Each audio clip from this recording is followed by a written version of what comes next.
Donc là, c'est bon, la crème brûlée, on la met au... Là, on va la mettre carrément même en cellule, comme ça elle va bien refroidir. On passe au biscuit pistache.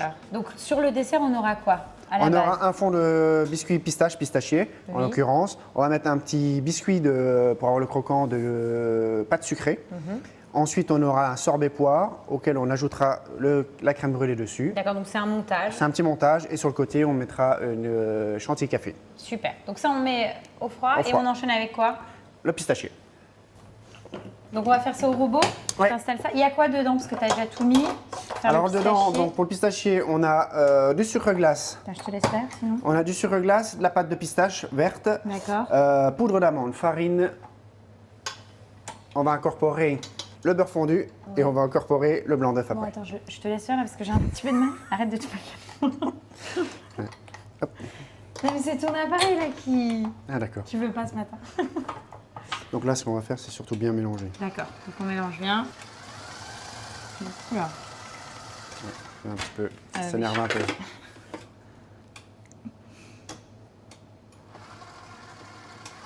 Donc là, c'est bon.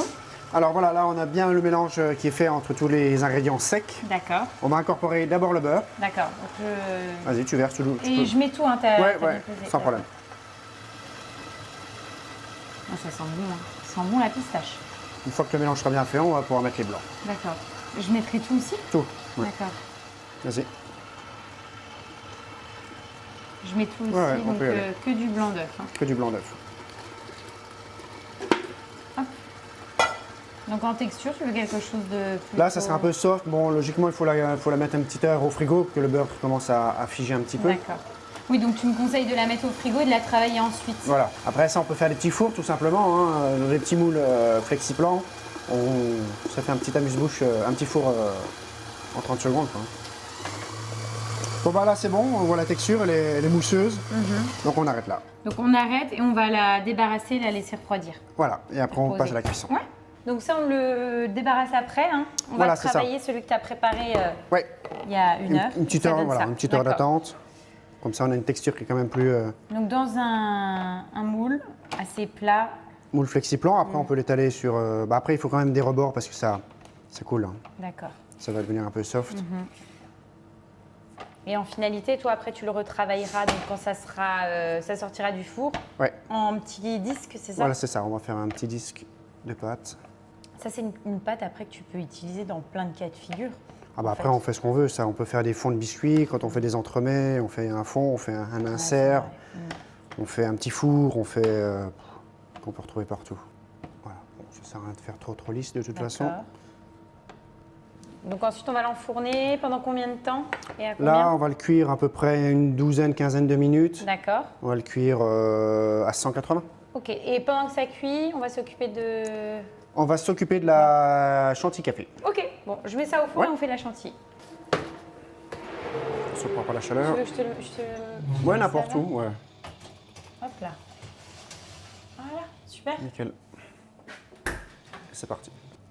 Alors là, on a tout simplement une crème infusée avec des grains de café, comme ceci. Donc chez moi, je prends juste des grains de café et j'infuse de la crème. Voilà, c'est ça. Pendant combien de temps? Bon, il faut 24 heures minimum. Ah oui, ok. Dans un froid. Ah oui, il ne faut pas le chauffer. C'est ce qui nous donne ce café blanc. C'est pour ça qu'on appelle café blanc. On l'infuserait chaud, il serait noir, quoi. Donc je le laisse, je filtre et ça donne ça. Et là, tu as mis du mascarpone avec. Alors là, on a rajouté du mascarpone. D'accord. Pour une tenue plus parfaite. Et on va incorporer du sucre glace aussi. Voilà. Bon, là, je mélange un tout petit peu. Je mélange un petit peu. Et puis après, on va le monter comme une chantilly. Exactement. Donc après ça, on n'aura plus qu'à faire le montage et puis à déguster. C'est ça, hein, parce qu'on a fait... Voilà. Bon, les poires étaient pochées au préalable. D'accord. Dans un petit sirop, agrumes, citron et vanille. Parce que la crème brûlée, on l'a. Le pistachier, on l'a. Bah, les poires, on n'aura plus qu'à les couper. Ouais.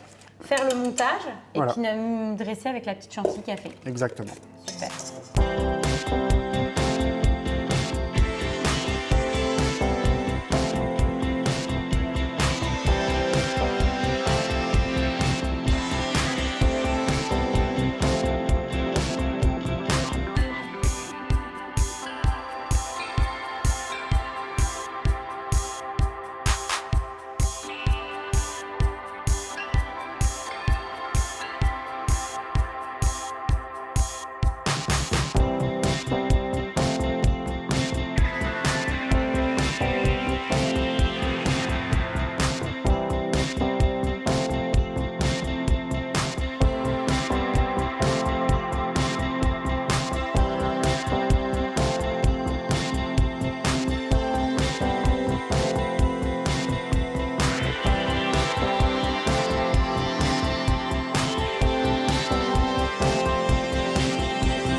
top. Et on a le café là qui est quand même doux.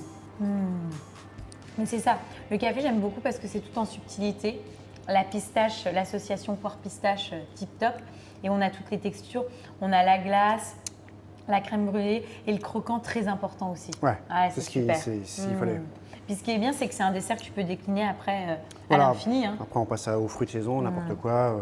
Ah, c'est On super. aurait pu mettre un petit coulis poire du coup, mais bon, là Ouais, on a mis un coulis mangue.